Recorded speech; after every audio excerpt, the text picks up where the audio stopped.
Hello and welcome strategy battle gamers to another GBHL YouTube channel video. You are of course here with your channel host GBHL James, bringing you another Hobbit Speak Friend and Question, talking about everything to do with Hobbit strategy battle game. Hope you guys out there are well. I think we should crack on. Of course we know that Mr. Giblin isn't here because he's now working for Steamforged Games, and that has presented a wonderful opportunity for him to go over to Las Vegas. So very exciting for the Giblin man himself. So it's just me and Bilbo here.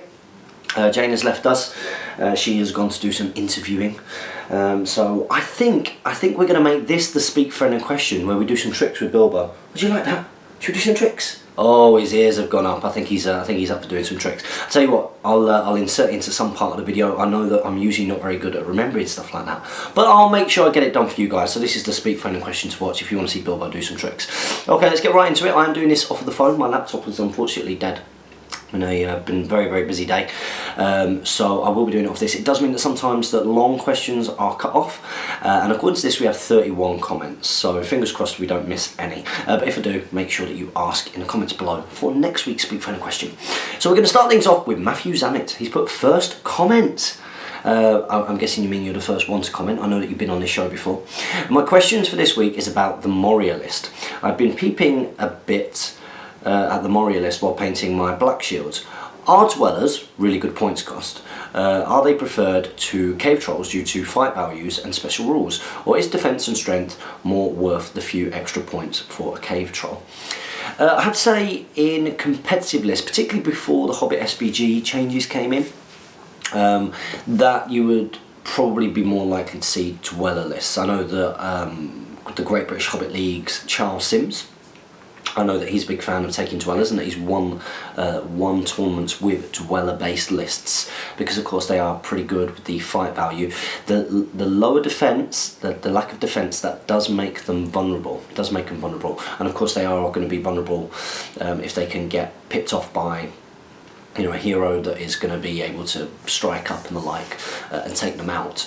But they do tend to be preferred to cave trolls. Now, monsters generally have seen a bit of a resurgence since the Hobbit rules have come out, of course, with the brutal power attacks.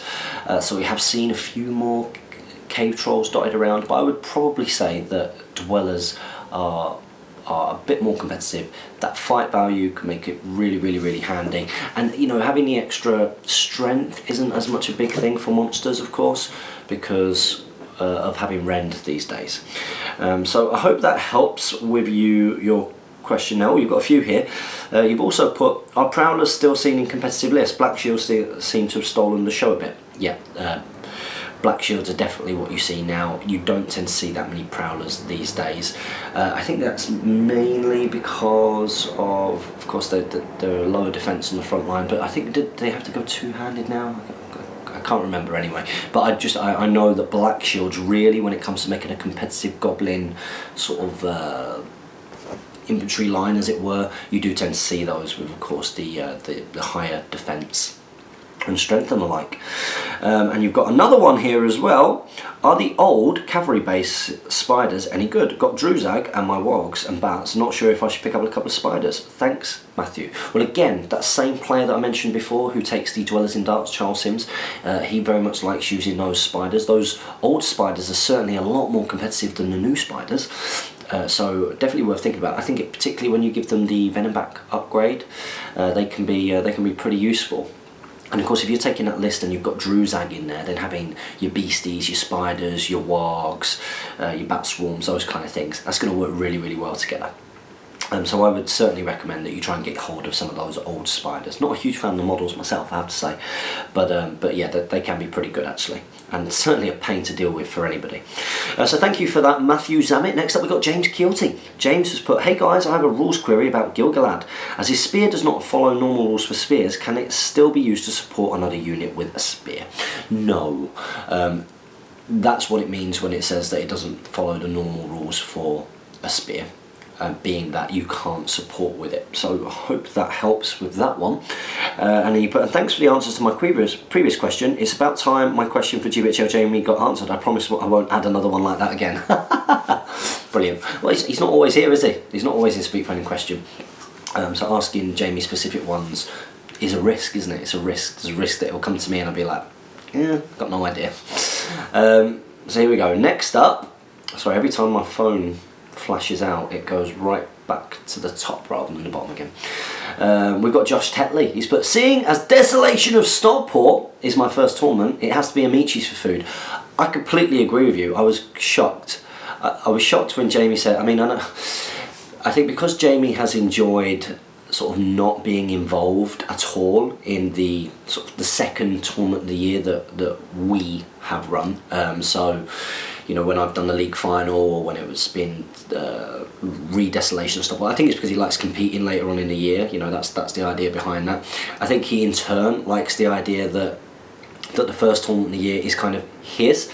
I have to say that that's not the case, and Amicis has got to be, in my opinion, it's part of the Stockport experience. So, you know, if you've been to Desolation of Stockport before and you've experienced Amicis, then comment below. You know, let us know. I know that it's not everybody's cup of tea. It's not everybody's cup of tea, but the wonderful thing is you don't have to come. But I do know that the majority of feedback has been incredibly positive for the insanity that ensues at Amicis. And of course, you've all seen those hobby vlogs of all of the team SBG nerds getting up and dancing and just having a really good time. What we tend to do is on a Friday evening, because you tend to get people coming up, that's when we go for a curry. And then on the Saturday evening, we've gone to Amicis. It sounds like Jamie is thinking of doing curry for the Saturday night, but Saturday night's party night at Amicis. If you want to go to party night at Amicis and get the whole Stockport experience, then comment below. That's a little bit of cheeky plug-in for Amicis by me while Jamie's not here. So yeah, I don't blame you for wanting the Amicis experience. It's good fun. The footage you put up of it in the last event looked like it was great fun. Oh yes, it is. And I've got a nut allergy, so curries are no good for me. Anyhow, question for this week: if there was one scene that you could change or have extended from the Lord of the Rings, the Hobbit movies, what would it be and why? Thanks for the great content. Let's have a look. In the Hobbit, I was most disappointed with the end of Desolation of Smaug, I would say. The whole dragon chase around Erebor, just making him seem like a clumsy monster, and you know, it really took away all of his power. All of his power was this amazing control that he had, you know, and the fact that it then became where he was going to go and kill Bilbo and all that kind of stuff. Yeah, I wasn't a huge fan of that. So from the Hobbit, I would probably change that. That was a bit pants in my opinion, and I would have what was at the start of the Battle of Five Armies really should have been at the end of Desolation of Smaug, in my opinion. In The Lord of the Rings, what am I not a huge fan of in The Lord of the Rings? What doesn't ring true?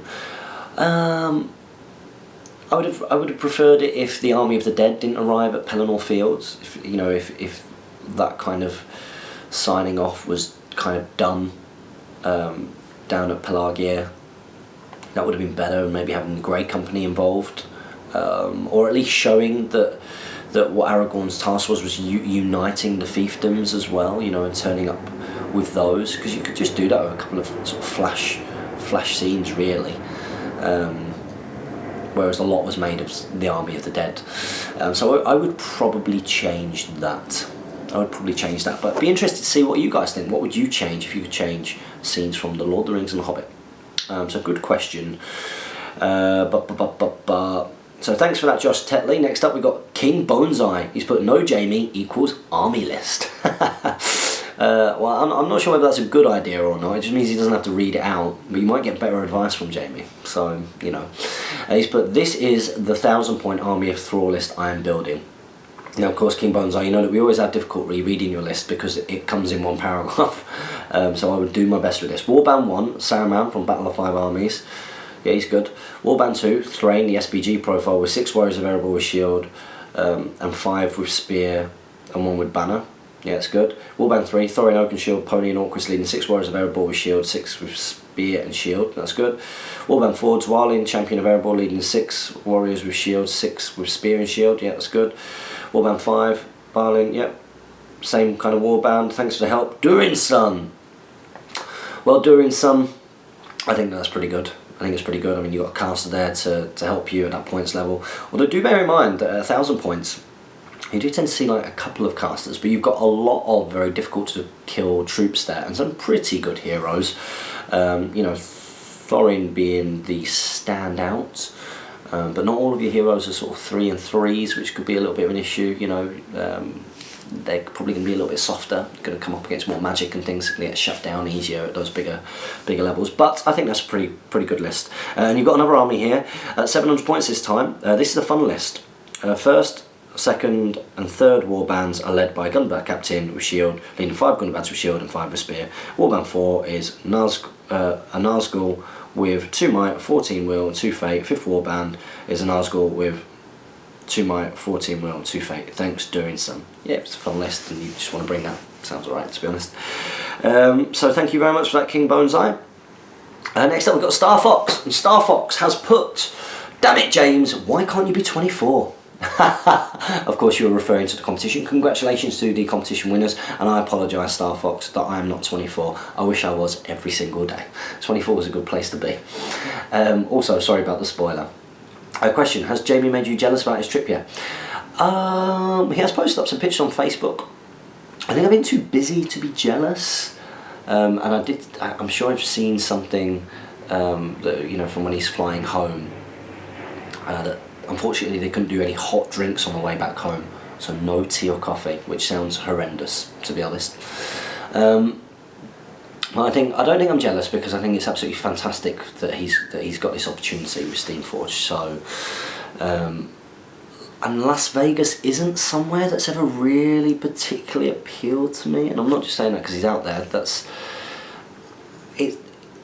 It seems to me like a big Blackpool, and I'm not a huge fan of Blackpool. I mean, we go every year because Jane likes it, and you know, it's a bit of tacky kind of fun, as it were.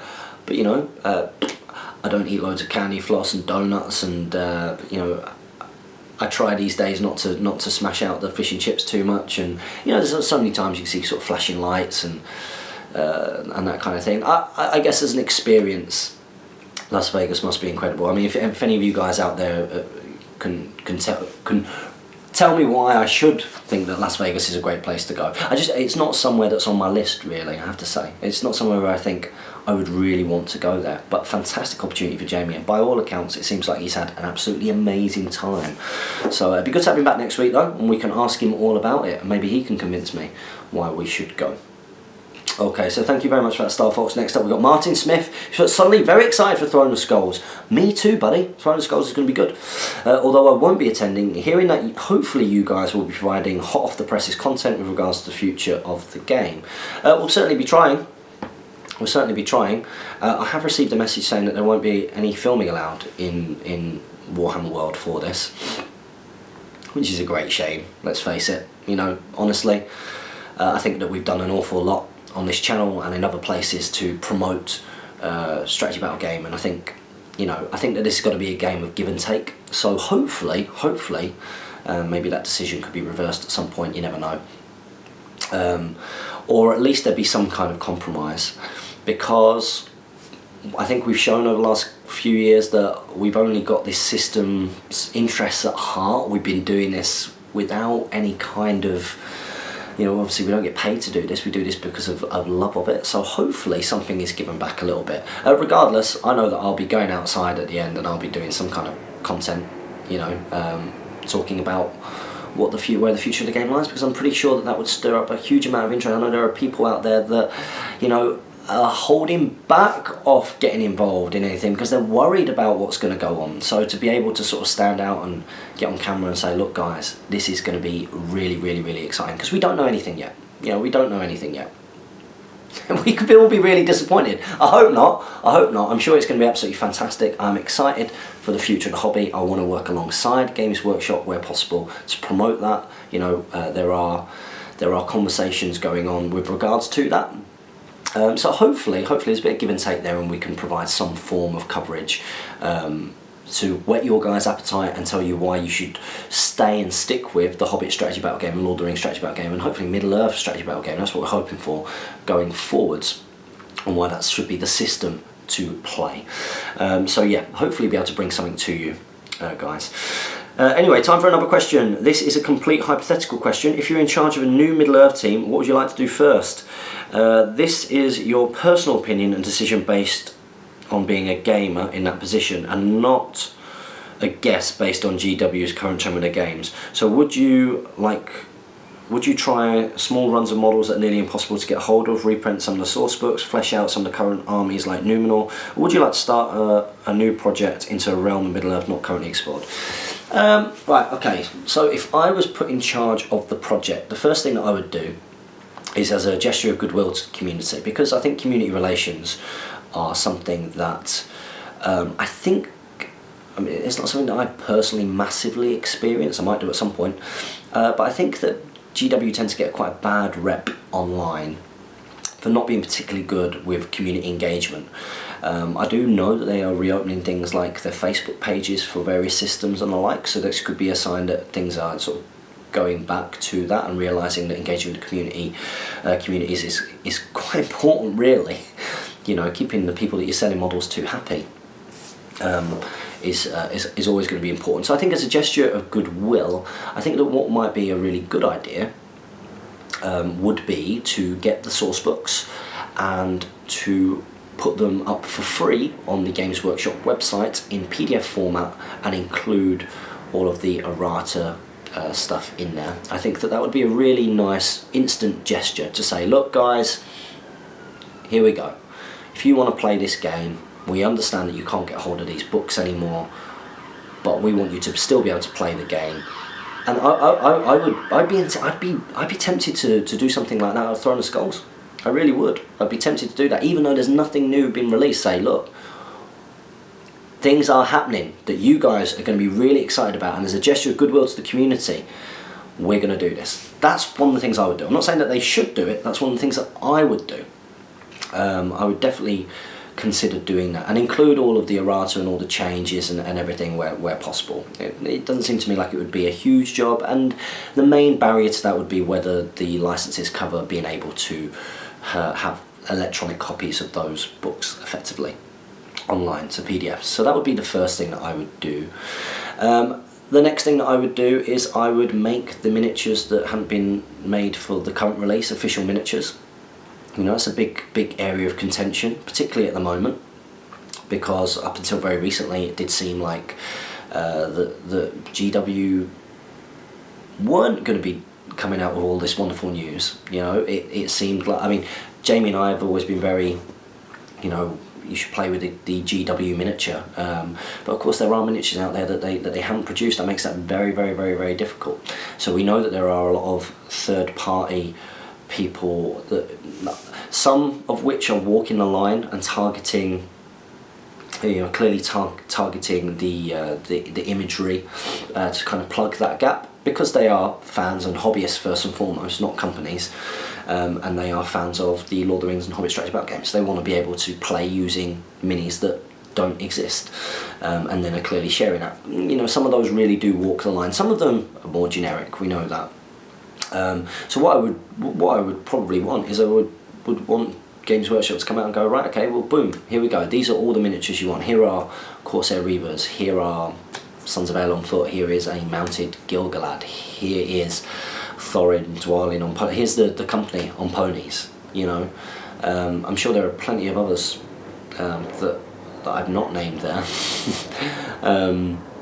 There's just a ton of the miniatures which never really came out. You know, Halbrand on horse, mounted Rangers of the North, all these things which, you know, what's happened is, of course, other companies will produce miniatures which are, if you produce like a model that looks like a ranger on a horse, then, you know, ultimately that's a proxy that people can use for Hobbit strategy battle games. So that's what I think I would do if I was Games Workshop. I'd be like, boom, and look, you can no longer go to these third-party miniature places. Here is what we're going to give to you. You know, boom, there we go. We're going to make these. That would probably be my next step. So filling in the holes of the existing game, and that's more just to satisfy the people that have endured the journey with you anyway. So it's almost like a little bit of a reward. You know, you're not talking about huge runs of these models, I don't think, but you're kind of saying, here we go, this is why you should stick with us, because we care about what you want. And I think that's going to be really important going forwards. I think that that's something that Games Workshop should really be considering. And then I think that the logical step would be to do the Battle of Five Armies things.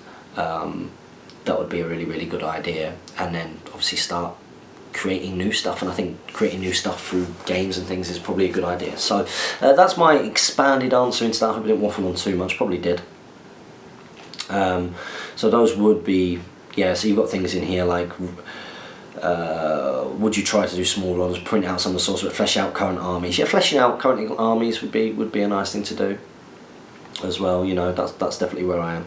So thank you for that question, Martin Smith. I hope I give you a good answer. Next up we've got Bryce Campbell. He's put, I just got back into SBG. Welcome back. It's an exciting time to be part of the hobby. Who knows what's going to happen going forwards, but it is an exciting time to be part of it, because of course the huge community drive that there has been in the last couple of years, and the fact that as a result of that community drive that GW have renewed their interest. Can you use Knights of Dol Amroth for Gondor commanders? And thank you for answering my last one. Well, in friendly games, as long as your opponent is happy, I think that you could do that. I'm guessing by Gondor commanders, I mean you like, I think you mean like mounted captains and the like. I think that generally in most tournaments then a degree of conversion work would be required. I don't think you need to do a ton to do that, but conversion work is pretty important. But some tournaments might be fine with direct proxies, but I think most of the time just a little bit of effort on the conversion will go an awful long way for you. So I hope that helps, Bryce. Next up we've got Dr. Dan. He's put, James, if you're going to compare old Legolas against new Legolas, it's only fair that we compare all cinematic outings of Batman. I will comfortably state that Legolas would smash Adam West Batman, Val Kilmer Batman and George Clooney Batman without any trouble. Face it, overall representations of Legolas beat overall representations of Batman into the dirt. Also, modern Batman is scared of bats. If Legolas turned up hanging upside down on a bat, he'd cack himself. Well, he conquers his fear of bats, remember that. But that's a very good point, well made. I think it's a very good point, well made. Yeah, because some of the representations of Batman up until the latest one, Christopher Nolan directed, that trilogy, have been pretty weak and pretty comedic. I think what they try to do is, you know, they've tried to go off sort of the campness of the old Adam West series, which was fantastic. I mean, it's great fun. I remember watching that growing up, it would be on TV, and I thought it was hilarious. And I think that some of the newer movies try to kind of do that and have that kind of wackiness in the universe, you know, even in the late 80s as well. So some of them are terrible movies, they really are. So yeah, I think that's a good point, well made. I just think, you know, it's like turning around and saying, could your Anglo-Saxon warrior take out a modern British infantryman? You know, that's my kind of way of thinking about it. I know it's a little bit different to that. Legolas is a bit of a superhero in the movies, but you know what I mean. That's a good point, well made there, buddy. Next up, we've got Grill Time. He's put, hey guys, been a long time fan of all the fantastic content you guys have provided us. Well, thank you very much. Not all been fantastic, but there's been a lot of it. Decided it was time to come out of the shadows and get involved in the community. Well, welcome. It's a good community to be involved in on the whole, so look forward to hopefully meeting you and seeing you at some point. Also made my plans to attend my first tournament, Ardacon! Awesome news! Ardacon, fantastic. I hope you bought your ticket. I believe that there's only 6 playing tickets left. So that means 114 people are confirmed to be playing over the weekend. Just to clear up a couple of things, everybody.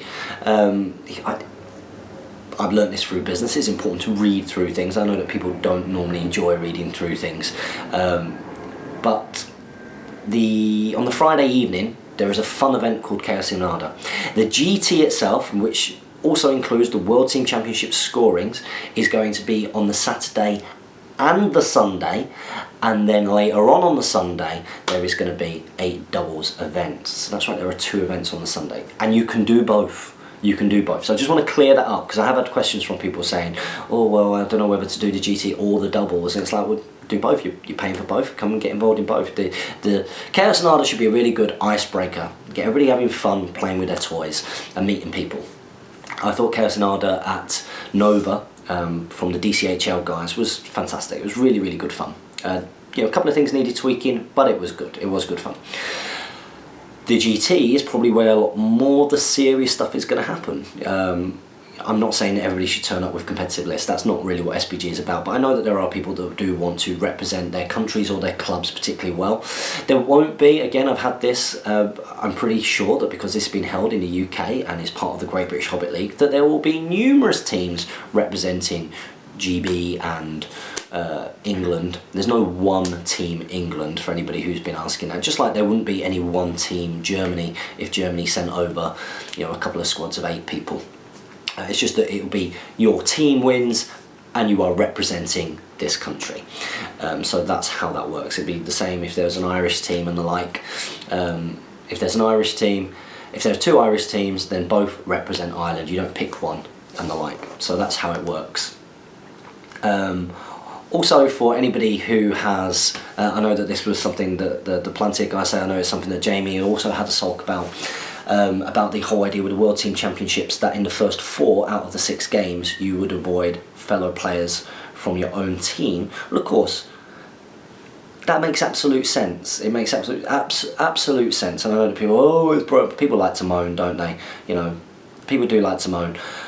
If you're coming over from Poland, you don't want to be playing against the guys that you play against all the time, and thus hindering your own team's chances. And that's why that's going to be in the first 4 games. You can avoid people from your own team. I also think that it would be massively disrespectful to therefore suggest that Team Nottingham will run away with it. Certainly a strong team, but I'm pretty sure that there will be other strong teams there, and that's going to be one of the wonderful things about it, isn't it? It's going to be one of the wonderful things about it. So let's see. Let's bring it on. I think it's going to be exciting. And then of course we've got the fun doubles on the Sunday, and that should be a really nice way of winding down from potentially some of the more competitive play on those top tables over the weekend. So I look forward to meeting you at Ardacon. It's going to be a great event. You've put, could not be more excited, which leads on to my question. I'm planning on taking a 600 points for pure Thranduil's Hall's army, going for primarily theme. However, trying to be at least a bit competitive. Well, it's a reasonably competitive army. You know, even a fluffy Thranduil's Hall army, or Battle of 5 armies such as Damien's, can be pretty competitive. They've got some nice ingredients in there. Good heroes, decent troops, nice fight value, good shooting. You know, they can do an awful lot. Originally, I decided to take Thranduil, King of the Woodland Realm, mounted, so a good combat beast. Legolas, Prince of Mirkwood, mounted, bit of a beast, as the heroes in my army. On reflection, I realised that I only had 6 might in my force. Do you think I would be better downgrading Legolas on foot, armour plus elven cloak, cutting out a few points of on expensive troops and adding Tauriel for a total of 9 might, 25 troops in my army? As I have yet to play an actual game of SBG, I'm still a bit unfamiliar with some of the rules, so thanks in advance for bearing with me through this long-winded question, guys. Well, absolute pleasure, Grill Time, and welcome to the community. Look forward to welcoming you to the wonderful event, which will be Ardacon. It's going to be cool. Okie dokie. So, in a 600 point army, you're probably looking, on the most part, you're looking for about 3 full warbands-ish, and probably 3 heroes. That's probably what you're looking at for 600 points. If you are going for a combat-y army, I'd be interested to hear what troops you've got. I mean, if you're going to all Mirkwood Rangers, then you might want to use the more support-based heroes to get your might in. I mean, Mirkwood Rangers can be good in combat, of course, but a lot of monsters around these days, lots of hurl and the like, you know. Yes, they negate the kind of being outnumbered because you can chuck 1 in against 2, and of course that gives you a better chance of winning the fight. If you win in the fight, you're not going to die, which is cool. But I just think that if you're going to go for a fighty Mirkwood force, then yeah, you have a few of them in there, but then you mainly focus on the more armoured elves. They're basically Galadrim, aren't they? And Galadrim are pretty strong. So I personally think there are 2 ways to go. But yeah, aiming for 3 heroes at 600 points is a good way to go, and aiming for probably about, no less, as an infantry army, 30 troops. No less than that, I would say. So not a bad shout to aim for. So good luck with that, and let me know what kind of troops you're thinking of bringing, and maybe we can help out next week. Next up, we've got Ryan Ratchford, competition winner. I hope you've contacted Jamie about getting your prize, buddy. But Legolas would smash Batman. After a good fight, the man dressed in a metallic batsuit couldn't withstand against the immortal CGI, 3,000 years of experience and godlike abilities, eyes and mouth whole. 3 hours, all shot simultaneously, hitting all 3 of those, and death Batman. Well, I've already made my argument for this. You know, Legolas under pressure with the shooting. We've seen what happens. He couldn't take down the berserker with the torch at Helm's Deep, and just think if he had, just think how different that battle. Think about how many lives could have been saved. You know, really, Legolas is a bit of a murderer, really, isn't he? You know, I think he probably chose to only get him in the shoulder, just make things a bit more dramatic, because he's a twisted elf. So something to think about there. I still think Batman would take him. New Batman would definitely take him. Next up we've got God of Gods. He's put, hey guys, have painted a lot of models now, but some of the paint is coming off from grabbing them too much. How do I put a protective layer on them? Well, I believe that you want to get yourself some matte varnish. Make sure you give it a good shake up and just apply a thin layer all over it. I think matte varnish is a good way to go. I've personally not done it. I believe that bad advice is to do hairspray. Don't do that, from what I hear. That's not a good idea. But yeah, thin layer of matte varnish all over. Make sure you give it a good shake so it doesn't go shiny. Don't apply it too thick so it doesn't go shiny. If it does go shiny, then you need to go again and do another layer to get it a bit more matte. Some people do a gloss varnish and then do a matte varnish after to make a real kind of hard coat, as it were. But yeah, let me know how you get on with that, because I've not done it yet. I want to do it, but I've not done it yet. Next up we got Honor Kift Kibasi has put, I don't believe you've been here before, so welcome to Speak Friend and Question. I've got a tournament coming up and it's with 350 points. 350 point tournaments are fun. I do like the small points cost. It's Aemon Knight of Pelennor and 10 Sons of Ale. Great list. I want to go Mirkwood, however they're quite expensive. What would your 350 points competitive army look like if you're going with either Lothlorien, Gondor or Mirkwood? Would be great if you could help me out here. Well, that's a huge question. You're asking me to do 350 points lists for 3 whole armies with nothing to go off of what you've got and the like. So what I suggest you do is next week, let me know what kind of models you've got, what models you're looking you want to bring, and we can do that. You know, if you're going sort of Lothlorien, it's your Galadriel. You want to, if you're going elves, even with Gondor, you want to make sure you've got about a third bows, you've got about a third supporting troops and about a third frontline troops. It's a pretty good way to go. But it's 350 points, so with 350 points you might decide that you want to specialise just a touch more. That might be a bit more of an idea. You know, you might think, right, well I just want to go all out combat and just try and get in there. And yeah, but Lothlorien and Mirkwood and Gondor all have access to pretty cheap heroes as well. So you know, with Gondor you've got your Baragons and your Madrils and your Damrods and all of these kind of things. Denethor's pretty cheap. So you can pretty much even hoard out kind of 350 points with a lot of defense 6 and 7. So that's not a bad way to go. And same with Mirkwood. You know, 350 points. Legolas is pretty cheap. Thranduil's pretty cheap as well. So definitely have a think about that. Hope that helps, buddy. Come back to me next week. Next up we got Electius. He's put first comment. So I guess I'm in the loop now. You certainly are. And if Jamie was here, I'd say, what does that mean, Jamie? And he would say, it means you need to ask a question every single week. And I would say, why? Because you are in the loop. So welcome. You put, I really like to play with the Wanderers of the Wild, Treebeard, Woses, Ents and some Hobbits. So now for winning purposes, I was thinking about Treebeard, 11 Woses, Warband 2, Dwelling on Pony with 7 Warriors of Erebor with Shield, and Warband 3, Saruman the Wise. 600 points in total. What do you guys think? Greetings from Rotterdam. I think your heroes are going to have to do an awful lot. So, yep, Saruman the Wise is very good. He's going to protect that army quite a lot. You've got to protect Treebeard quite a lot as well. Treebeard is obviously incredibly strong, but he's slow. You know, 6-inch movement is when you're something like that isn't fast enough really. You need a bit more. But Treebeard is good. But Treebeard is going to have to do an awful lot in that list, in my opinion. You know, and Dwelling on Pony, as good as he is at killing stuff, he's not soft. If that makes any sense. You know, he can go down pretty quickly. So a lot of it's going to come down to what Treebeard and Saruman do, because you don't actually have a lot of troops.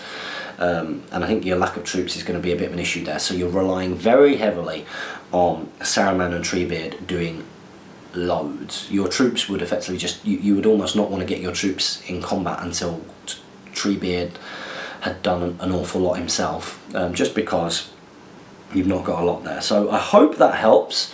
And if you're from Rotterdam, are you coming over with Team White Scars for Ardacon? That would be great. I know that we're seeing a few of those guys coming over. Hope to meet you in the future, pal. Next up, we've got Callum D. He's put, I recently purchased some some Rohan Outriders. Lovely models, really lovely models. Good profile as well, as part of a diorama piece. While painting them, I find listening to the themes of Rohan is good for inspiration. Completely agree.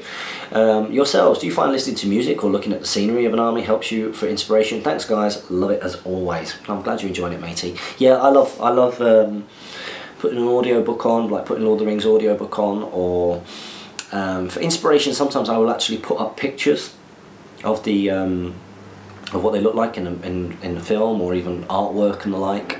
So I've been painting Defenders of Rohan, Aemma, so I've been getting lots of pictures of Aemma up lately. I do like to get additional inspiration, especially if I'm going back to painting an army that I've not looked at for a while. I do like rewatching the movies. So for example, when I did the Three Hunters, I watched the Two Towers again. When I did, just last week when I was repainting Rohan again, I watched the Two Towers. I rewatched the Pelennor Fields Charge, just looking at that for inspiration. Get your head in it and sort of reconnect. So yeah, I do like doing things like that, I have to say. So thank you very much for that, Callum D. Next up we got Wah! Wow, but nice to see you back in the old venue. Well, now we're back in my house. We've got Mr. Bilbo Baggins here. Hello. Did you know that it is Bilbo's first birthday tomorrow, on Monday? It's his first birthday. Absolutely incredible. It's been a good year, hasn't it, mister? Been a good year. And you get to see some tricks of him after this. So you put, the loot must endure, so here's this week's sacrificial lamb. What army to bring for Ardacon? I really want to put my paint skills to the test and bring a new armies to Ardacon. Ardacon! Criteria. 1, not fussed about optimal list building. Good. 2, theme is everything. 3, ideally something perhaps not seen very often on the tabletop. So options I'm liking are Army of the Golden King. Well, Army of the Golden King was reasonably competitive, to be honest. Canned, pure canned. Yeah, pure mounted canned isn't seen a lot. You know, that would be really cool. Loads of chariots and horsemen and things, I like that. Denethor's Gondor Force. What would that entail? Let me know. A Mordor themed list with a cool theme ideas. Tend to see a few Mordor lists dotted around, like Morannons and things, because you're pretty reasonably strong. Eastlings pure list. You see a few of those as well. P.S.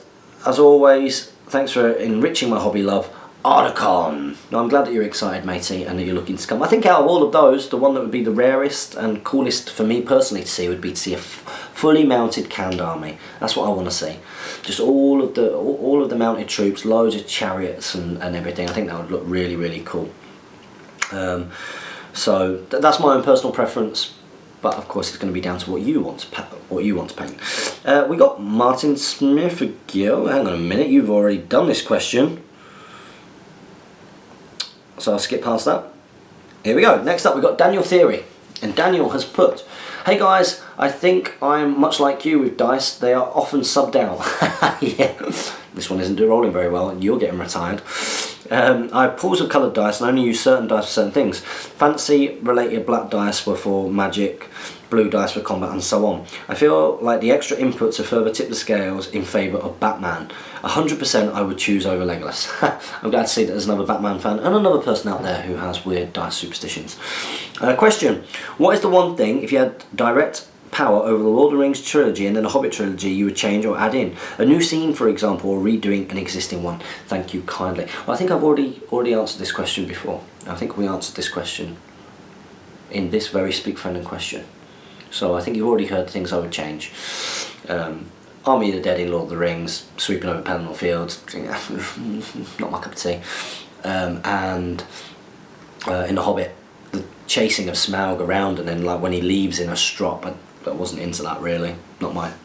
I thought that took away a lot of Smaug's power.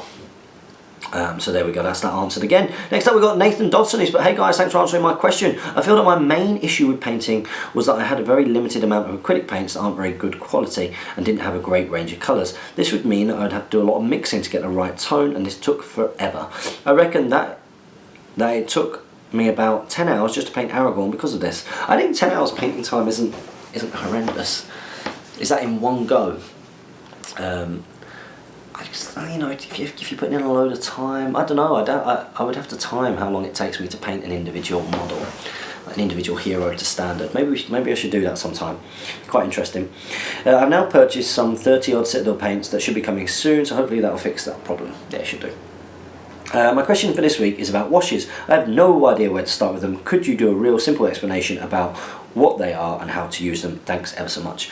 Yeah, washes are for shading, and really you probably only need to start off with 2 washes when you start off painting. You need Agrax Earthshade, like a dark brown wash, and Nuln Oil, which is the black wash. Now what you do with that is that you paint your base colours on nice thin, make sure that you're not hiding the detail. It's really important that you're not hiding the detail by putting thick globs of paint on when you first paint your miniature. What you do is once that's dried is you apply your washes, or once an area is dry. So some people like painting areas fully and then moving on to another area, which I like to do sometimes, I must admit. Well, how I used to do it was I'd just paint all of the base colours and then I would wash the whole model. Now what that does is it darkens all of your base colours. That's you've got to keep this in consideration. But what tends to happen is the wash pulls up in a lot of the recesses and creates shading.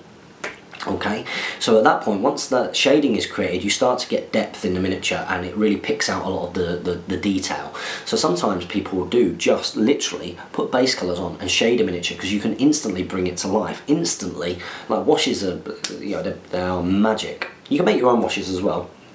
But you know, the washes that you get pretty good. Make sure you give them a good shake off, and it immediately just pulls out all of that detail. Then the next step of that really is to go back over the raised areas with the base colour again, just a thin layer of the base colour, just to lighten that colour up again. And then you start thinking about highlights, where you mix your base colour with a brighter colour or use a brighter colour, and you go over sort of edges and things just to really make the miniature pop.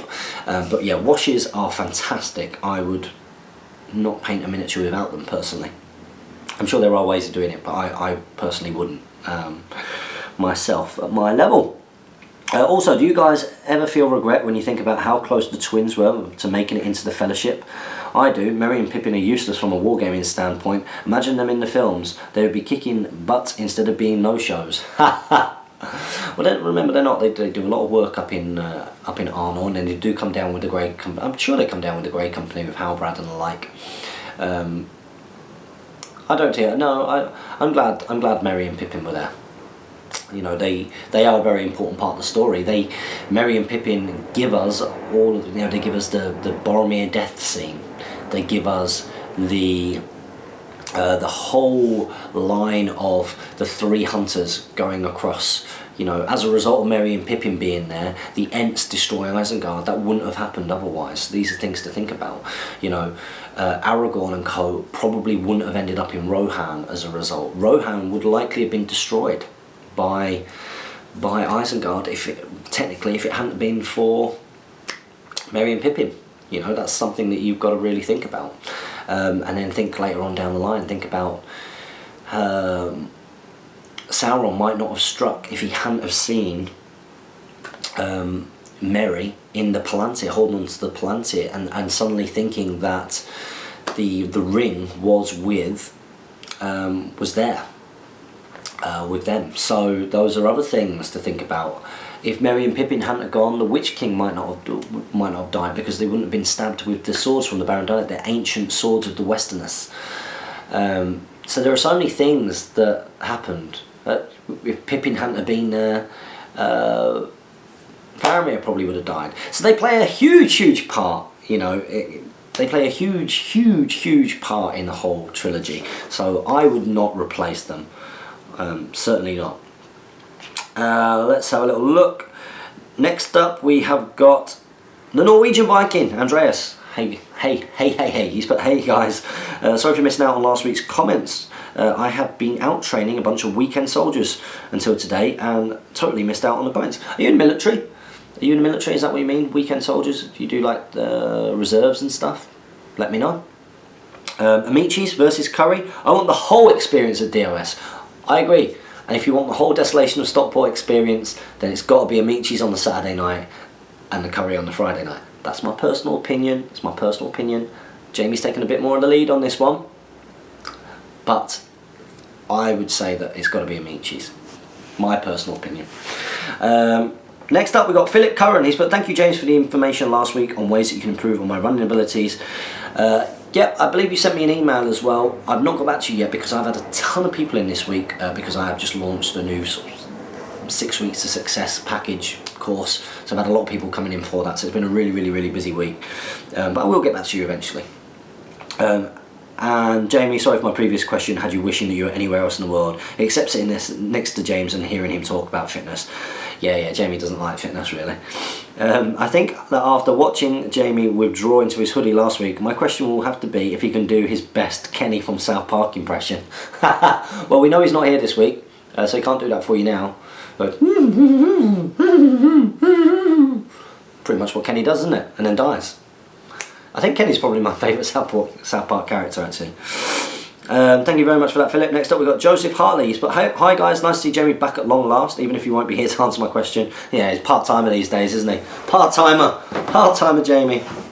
And to be fair, you know, that's been Speak Friend and Question since we started. You know, it's always been, we would always try our best to get together to do it because it was always going to be the show that would come out weekly no matter what. That was the big part of Speak Friend and Question. I think I did the first 2 Speak Friend and Questions on my own. I think for a long period of time, we didn't see Jamie on the channel at all, you know, because this isn't our job. We've done our best with that.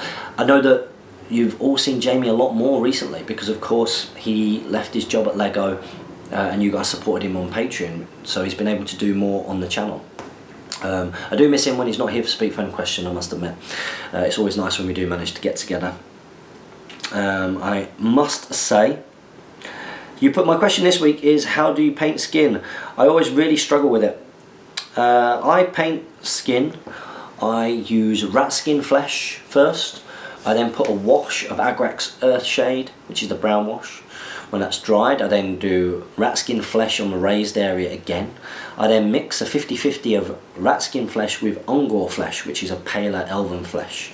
I then use just Ungor flesh as not the highlight, but probably the bits which stand out the most, like your nose, your cheeks, bits of the line on your forehead and stuff, your chin, you know, tops of the ears and stuff, areas which catch the light. And then I get a Shabti bone and Ungor flesh, or even just a bit of a Shabti bone, just put like a little tip on the nose, on the ears, just any of the raised areas, just to really bring out the highlight. And then sometimes, if that's not blended particularly well, then I'll just use a Reichland Flesh Shade wash over it, just to bring everything together, so you don't forget where the detail was. And that's how I paint skin. So I hope that helps. Also, how do you paint blue on your models? Mine looks okay, but I'd really like to improve it. Keep up the great content. Looking forward to TOS and Ardacon. Brilliant! Glad to come into Ardacon, and Throne of Skulls will be amazing, I'm sure. Okay, so painting blue, it's the same kind of principle. You pick the blue that you want as your base colour, you paint that first, you then wash it. With blue, I would probably use a non-oil wash, black wash instead. Then you put the base colour back over it, and then you highlight up to lighter blues. Simple as that, really. Make sure you do the 50-50 of your original base colour and your highlight, I would say, so that you start getting a nice blend as well, so it's not garish.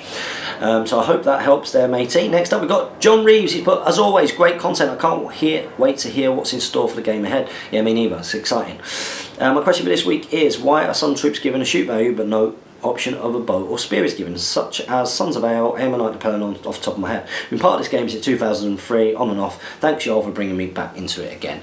I think that's just the stat lines generally. I don't think there's I mean, I'm not sure why you wouldn't have them. I mean, maybe it's because,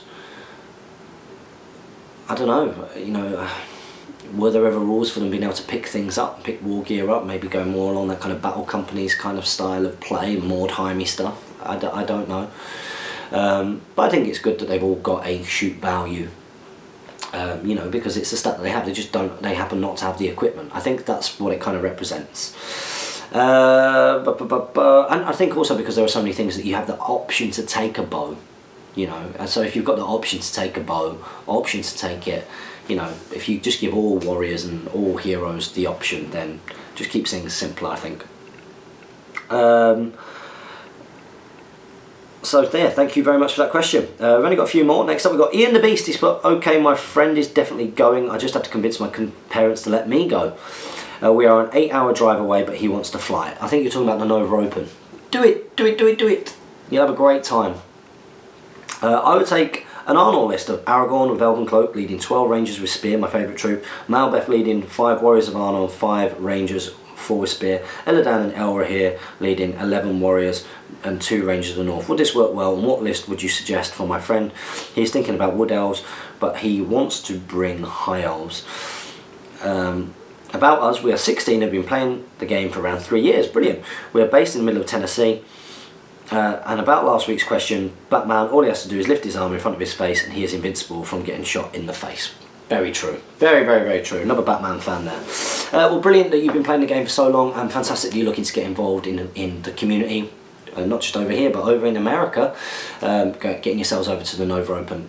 I thoroughly recommend it. You know, make it a priority to get over. You'll have such a good time, real good experience. I really like sort of Arnor lists. I think that it's a good list. I think that you know, Malbeth is going to help, you know, you with the shooting battle. I think your lack of blinding light could be an issue at the points value that Nova's going to be. I think it's an 800 point tournament. So you will come up against wizards, which means that if you come up against a Mirkwood army that's got blinding light, it will outshoot you, which is a bit of an issue. So yeah, I think it'll be a fun list to play. I don't think it'll be the most competitive list, but I think it'll be alright. So let's have a little look. Next question. We have got Jeremy Smith. How's it going, Jeremy Smith? And he's put, speak, the age of the elves is over, crushed under the wheel of the technology to make way for Batman. Another Batman fan. Good to hear. Friend, Jamie, your cough sounds terrible. Have you been smoking again? Does Jamie smoke? Does he smoke? I don't think he did smoke. If he does smoke, he's a very naughty boy. When you come to Nova, you better be coming to compete. Don't get expected to be treated like visiting nobles this time around. Ha! Get your own tea. Very, very true. Don't be naughty, Bilbo. Bilbo Baggins, get in your bed. Get in your bed. Get in your bed. Get in your bed. Get in your bed now. Go. Go, go, go, go, go. Go. In your bed. Becoming a little bit yappy at the moment, barking at people as they go past the window. I don't think so, mister. You naughty boy. Unbelievable behaviour. Yeah, I'm not sure whether I want. I've got nothing to. I know this isn't meant to be. I don't really feel like I've got anything to prove, or, you know, I'm not even really sure whether I massively enjoy that side of the game, like, that much anymore. I mean, I went to when I went to the league final, I had such a good time with terrible lists. And you play different people. You play different people who also have similar kind of ideas. So it's not that you end up just getting trounced all the time. It doesn't work like that. You play against other people who are thinking in the same kind of way. They just want to bring the models that they want to bring. So whether I come and compete or not, I'm not too sure. What I might do is I might try and come and compete with an 800 point Rohan army, but it won't do particularly well. So I won't be coming to compete really. Who knows? We shall see. We shall see. I might have to come over and try and defend the 3rd place. Maybe try and better it and get a little bit more. The prizes are really good out there as well, I suppose. Who knows? Even last time I was just going out and having a drink most of the time as well. I didn't really take it hugely seriously in that sense. That's no disrespect to anybody that I played, but you know, I was there for different reasons. So it was nice to get the 3rd place, as it were. And you got a question here. You put, when and where was the Magna Carta signed? So I don't get a phone call. When and where was the Magna Carta signed? That's all for this week. First Ager Smith signing off. I've gone to see the Magna Carta in Lincoln Cathedral, and I'm pretty sure it was signed in 1215. 1215? That sounds right. I'm pretty sure that's right. 1215. And was it signed in... when did they meet? Where was it that they met? It's somewhere down near Windsor. Runnymede. I'm pretty sure I've got that right. 1215 at Runnymede. I'll check that after Speak Friend and Question. I'm going to check that. Good question. I do like my history, I have to say. Next up, we've got Nano Dave 1980s. But hi guys, question for today is a hero that has a banner rule, do they get to re-roll for themselves? Yes. Next question, is the character that has the bash rule attacks and wins the duel on a mounted figure, does the mounted figure become prone or falls to the floor and take a full test? Next question, is the character that has the bash, so a character basically that's got a weapon that can bash, that's what you mean, attacks and wins the duel on a mounted figure. Yeah, I mean, if it's a mounted figure, he'll be, and you do manage to successfully bash him, you've got to successfully bash him first. You've got to win that roll of comparison of strengths. But then, yeah, he'll automatically be not flying off his horse. He'll lose his mount for sure. I think he'll be automatically not flying as well. Or is he automatically not flying? Or will he have to take a? I think he's automatically not flying. But best place to go and check the exact thing for that is to get yourself onto the Great British Hobbit League Facebook page. My last question is, if you went to your own tournament, which is Desolation of Stockport, as a punter, what army would you take to your tournament? A bit of a reverse roll. All the best, thanks Dave. Well, if I was going to, I believe that Desolation of Stockport, there are a couple of scenarios which aren't particularly good for heroes and might and stuff. So I think, I don't know, it's a 400 point tournament, isn't it? I think I'll take my Rohan. I think I take my Rohan without beefy aimer, just get the heroes in and lots of troops. I think just for fun. Again, I'm not really thought about what I would take to the various tournaments and stuff beyond sort of TOS and taking fun things. But yeah, I mean 400 points normally, they're all hero armies, suit an all hero army, but I know that there's a couple of things in there that make it not great for all hero armies. Next up we've got the ASHL podcast. Hi James and Jamie, greetings from Australia. How do? I've been watching you guys since you first started. Wow, you've seen a lot of changes. And I decided it's time to get in the loop. Well, welcome to the loop at last. Why haven't you asked a question since? You know, if you are watching this and you've never asked a question or got involved or even just said hi, just say hi. Just put something in the comments below, say hello. This is what this is all about. It's all about interaction between us and you. That's why we do it. My question is, I've just started my own YouTube channel, so you guys have any advice? Thanks guys. Advice for starting your own YouTube channel, be patient, you know, be patient, be consistent where you can be. You know, it's harder work than people give it credit. You know, be yourself as well. That's very, very, very important. You know, never forget who you are. I know it sounds a little bit out there, but when you put yourself onto a public platform, you're going to get haters. You're going to get people who disagree with you. You're going to get people who use you as a focal point of their negativity. It's part of being on a platform, and you've got to be willing to sort of let that roll off of your back really, and just ignore those people and just focus on doing what you enjoy doing, because ultimately that's why we should be doing this. I do this because I absolutely love it. I mean, I would love to be able to turn this into doing a full-time job. I mean, you guys know, I think before Jamie went on the Patreon, I pretty much almost had done it, you know, in terms of the amount of content that was sort of getting out there. I think the goal now is to try and do that with Hot Gates Gaming, to try and get it so that I'm in a position where I can put out daily great quality battle report content and build on that really as a kind of an entertainment show. So I think, yeah, I think you've got to genuinely love it. I think you've got to be enthusiastic. I think you've got to be yourself. You know, don't try and be something that you're not. Ignore the haters. Very important. And try and be consistent. You know, if you say that you're going to do a show every Friday, then try and do a show every Friday. Sometimes you'll miss that because that's how life is, you know. So I know that I've got a particularly busy day today. It's my nephew's birthday. We're going to Southport. There's all kinds of things going on. I've not managed to film this early in the week, as you know, because I've launched something, Biotic Gym. So there's every chance that this might not even go up today, which is Sunday. It might have to go up tomorrow, which is Monday. So that gives you a little bit of a a little bit of a guide, really.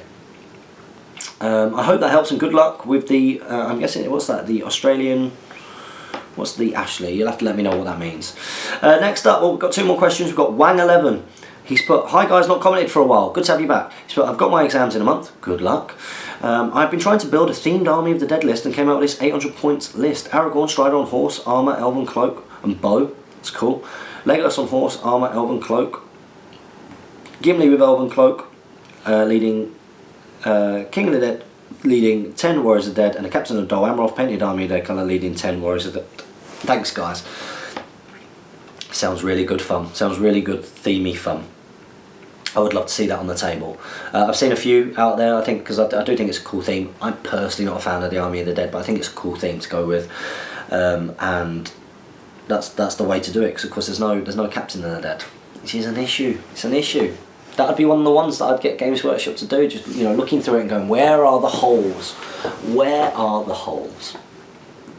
A final question is from our friend, is this Lance? It's Warlord. He's like, hi guys, my question is, what will you be asking Adam Troke at the Throne of Skulls Middle-earth presentation, other than what is the future of the game? That is if there is a question and answer session. Do you think you could get a special interview exclusively for the GBHL podcast? Well, it completely, that depends on Warhammer World and Games Workshop, really, doesn't it? You know, it's completely down to them.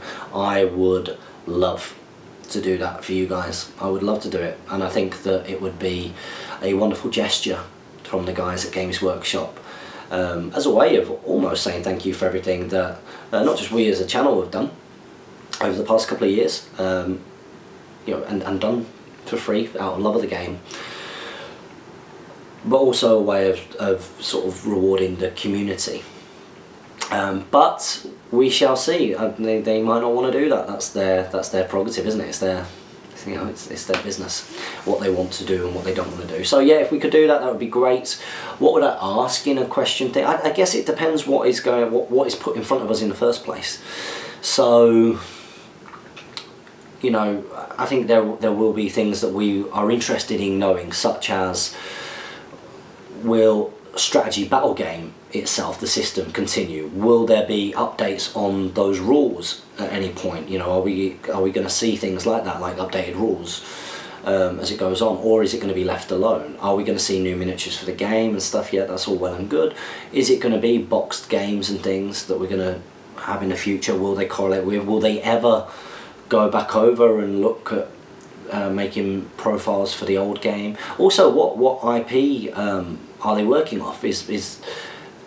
Are these things still going to be working off the movie IPs and working off that imagery, or are we going to see something very, very different from an aesthetic point of view? These are all questions that need answering, in my opinion. So I think I'd probably go along those lines, but I think that I wouldn't go there with a set list of questions. I think I would go there being completely open-minded and being ready to hear what they have to say, and it's, you know, it could be really interesting. Who knows? Who knows? So there we go. That is it for Speak Friend Question. Just over an hour. I apologise that it is just me. I apologise, just me. As promised, I am going to cut away any second to give you the clips of Bilbo doing his tricks. But thanks for everybody for getting involved in the question. If you've not asked a question this week, make sure you ask one next week in the comment section below. It's really important. Make sure you continue to support us.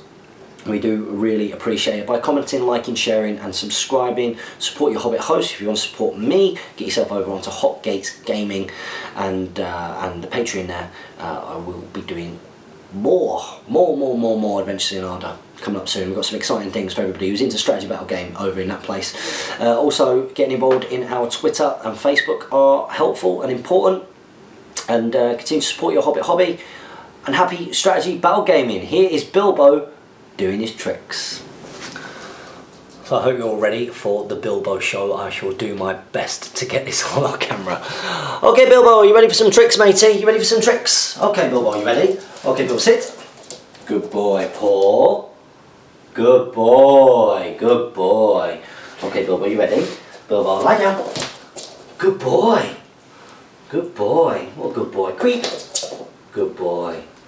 Okay, you ready? Oh, Bilbo, lie down. Roll over. Good boy. How are you getting all this, guys? Okay, Bilbo, up sit. Good boy. Okay, ready? Go finish. Finish. Finish. Good boy. Okay, Bilbo, sit. Wait. I'm going to put this here. Wait. So there we go. Cheese is on the floor, everybody. He's not going for it, not until I tell him. You ready? Okay, go get it. Good boy. Round of applause for Mr. Bilbo. What a good boy doing his tricks. So there you go. As promised, Mr. Bilbo Baggins doing his tricks. Hope you enjoyed that little cameo there, and I look forward to seeing you in the next GBHL podcast content coming soon.